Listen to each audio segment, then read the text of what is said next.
go ahead and tell us who you are and something about your experiences here in the 30s. Well, my name is Harry Hay, and in the early 30s, I was, among other things, an actor.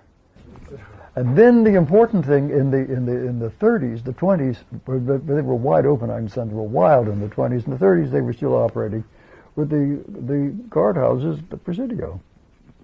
And there was the Geary Street guardhouse, was very well known. And what was particularly interesting about the guardhouse was that you went to that particular guardhouse on the Presidio guardhouse on Geary, on Wednesday nights. Because on Wednesday nights, the guy who was in charge of the guardhouse was friendly.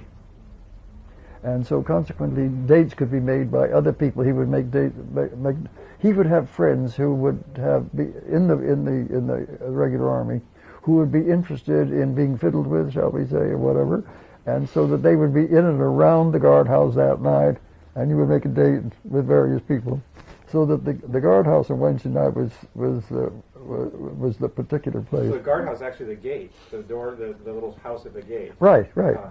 So you just know to show up there at a certain time. Yeah, and get friendly with him, and at about 9 o'clock, all of a sudden somebody'd come in with a message or bring cigarettes or coffee or whatever, right. And then you would leave with him, you know.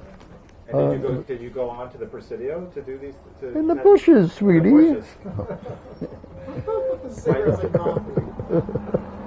They were in the bushes, and there's something else, you see. In talking about all of this, we have to recognize again, because this guy isn't queer, you see, dear. This is wonderful. So he's getting an earful of a bunch of stuff he doesn't need. Very interesting. Totally interesting.